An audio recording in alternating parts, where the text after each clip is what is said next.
අපි සූදානම් වෙන්නේ බලාපොරොත්තු වෙන්නේ මේ මස්කලි ප්‍රදේශයට මිනිපෙට්ටිය පරිත්‍යාග කරනයි නිර්මා මේ මිනිපෙට්ටිය පරිත්‍යාග කිරීමලා.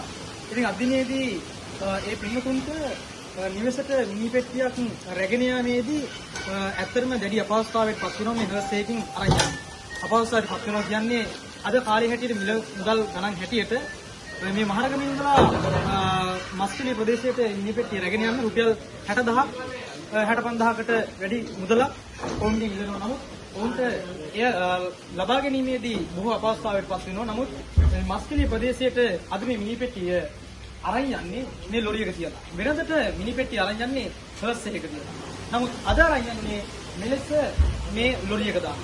ඉතින් මම ඇත්තටම මේ අපේක්ෂා රෝහල් විහාරස්ථානයේට අපිට ලැබුණු හර්ස් එක ජපානයේ ලැබුණු හර්ස් වෑන් රථය කියන්නේ වෑන් එකට හර්ස් එකකට කන්වර්ට් කරපු ඒ වෑන් රථය අපි අදටත් ඉල්ලන්නේ මෙන්න මේ හේතුව මත තමයි අපි මේ මිනිපෙට්ටිය ලබාගෙන යන්නේ. තමන්ගේ නිවස කරා මිනිපෙට්ටිය ගිහින් දුන්නාම ඒකට ඉටු කරගන්න තමයි මෙලෙස අපි වාහනයක් ඉල්ලන්නේ. ඉතින් ඒක ලබා දෙන හැටියට නැවතත් මම රජයෙන් ඉල්ලා සිටිනවා. එහෙනම් සියලු දෙනා මිනිපෙට්ටිය ගන්න.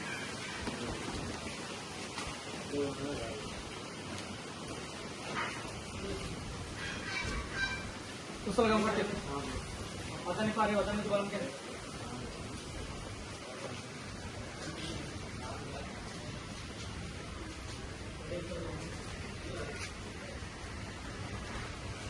ඉතින් අද දිනේදී ලොරියකින් තමයි මේ මිනිපෙට්ටිය අරන් යන්නේ මස්කලිය ප්‍රදේශයේ. මේ දර්ශන අපි බලමු.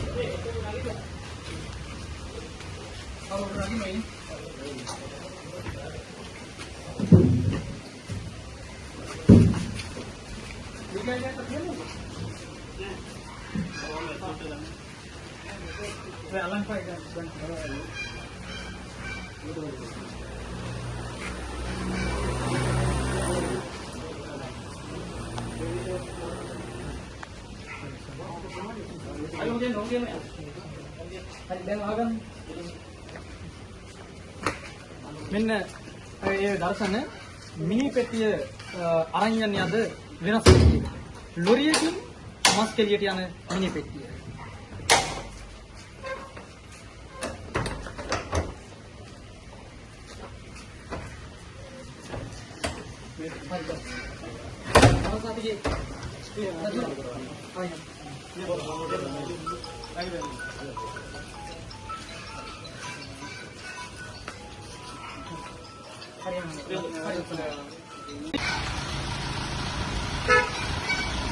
Ayo.